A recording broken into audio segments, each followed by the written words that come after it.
Welcome to this short video.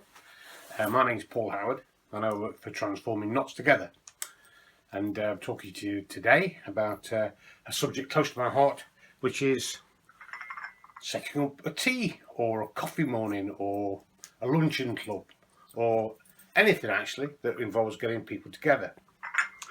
I think the first bit about this is to probably explore why do you want to set a group up. Now, it could be any reason. The groups I've set up in the past have been for older people. I did it for older people because I felt that a lot of older people, loneliness is a real killer in so many ways. And I think loneliness, social isolation is a problem in our society. And to get around that, to create opportunities where people can meet and have a chat and have a cup of tea, a cup of coffee, is a brilliant thing to do. So that's why I did it. Your reasons for setting up a group might be many and various, but they're all good, and go for it, I would say. If you're a faith organisation or a community group, then you need to speak to your leaders, your committees, to get their support and backing for this thing, because obviously you don't want to be fighting on too many fronts. So if you get everybody on board and say, this is what I want to do, this is why I want to do it, it goes from there. If you can get a venue, lots of us are working for or associated with a faith organisation or a village hall committee, we have premises. And if you can secure them premises for nothing, all for the better, because then it's very sustainable. So you can get week on week, it doesn't matter whether you've got 5 people there or 50, it will happen. So if you can get your venue for nothing, brilliant. Okay, so before you start off with your dates and times and advertising the fact you're going to do this coffee morning or a tea in the afternoon or whatever it's going to be, you need to do some homework. And that homework is around finding out what's already happening in your area. No good putting a tea or a coffee morning on when there is another coffee morning on at the Baptist church or at the local library. What you want to do is find out what there is going. And it's a brilliant idea because you can go and visit them all. So if they've got a luncheon club, go and have lunch with them. If they've got a coffee morning, go and have a coffee. You will find other groups can get a bit protective towards their activity, and some people can feel that you're going to go and poach their customers. Well, you've got to assure them that you're not going to do it when they're doing it, which is another good thing, because then they'll support you in what you're doing. And also you'll find if you do go and sit at these other groups, there are some movers and shakers within those groups, and these are people who really do get people interested, get people in. They know lots of people within the village or within the town or within the area you live, and they're really important to have a chat with and say, this is what I want to do. You get them on board. You often will get a following of people. Don't be afraid also that you've already got a group who meet at your church or your faith group, don't invite them. Don't say, well, no, it's not for you, it's for somebody else. Invite everybody, because a crowd attracts a crowd. So I think once you've got that sorted out, and you find out what dates everybody else is meeting, so you find a day or a morning or afternoon when nothing's happening, that's when to do your event. It's not, this is not onerous. This is putting on a cup of tea or a cup of coffee, some biscuits. That's all you need to start. Obviously if you want to do a luncheon club, that's different again. Obviously then you've got to be thinking about catering, and you've got to be thinking of things like a food and hygiene certificate, which again is a thing you'll need to do. If you've got to start cooking food from scratch, you will need one of those, and that's a half-day course with the local college, and they'll be in the book, and most of the further education colleges put them on. But for us, who are just doing simple teas and coffees, you don't need one. If you're giving away, giving buns or cakes away, shop bought ones are great because they're already covered. They're sealed up and they are hygienic, and it's fine.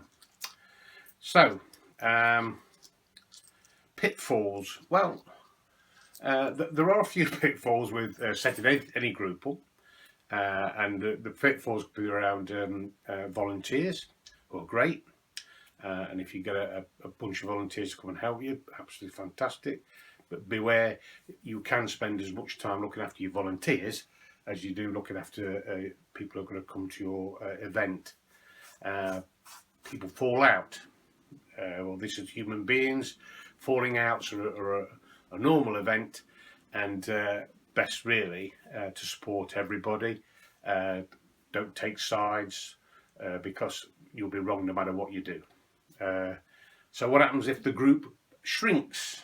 Well, natural course of event, especially for me, the people, because I work with older people tend to get ill or go into nursing homes or die. So groups can shrink, and as groups shrink, they can change the structure of the group. So that's something to watch out for. But my advice really to you is, if your group shrinks, don't worry, carry on, because it will grow again, because people will find out, and there'll be new people who want social interaction. So keep going. If it gets too big, glory. If it gets too big, what a wonderful problem to have. But again, for it to get too big, you can't handle it. I've never had that one, but I would imagine you could split it up. You just have to have more volunteers delivering out the teas, but a good one to have if you got it. So different types of groups, what things you can do. So I said tea, afternoon teas, coffee mornings, lunches. I run a group which has speakers. So every week we have somebody come along to the group, we'll give a talk, we have a game of bingo, we have a cup of tea, and that's their thing, that's what they like. Whisk drives, knitting clubs, knit and natter, sewing clubs. A nice one is a Dementia Cafe.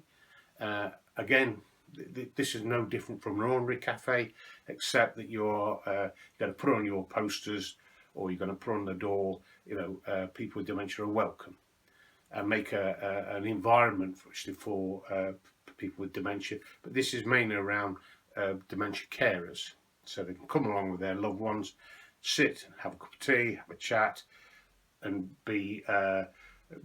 not be afraid that people are going to take offence if they're the person they're looking after kicks off or is difficult.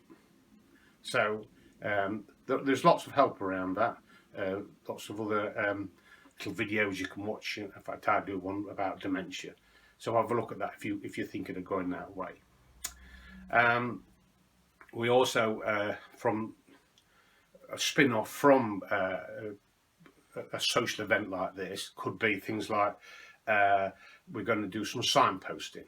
So for people who are going to come along and perhaps they haven't got the right benefit or not got enough money, so we could point them in the direction of CBS or a local advice centre or the library, where you could get some information around disability living allowance, pensions, savings, how to manage money.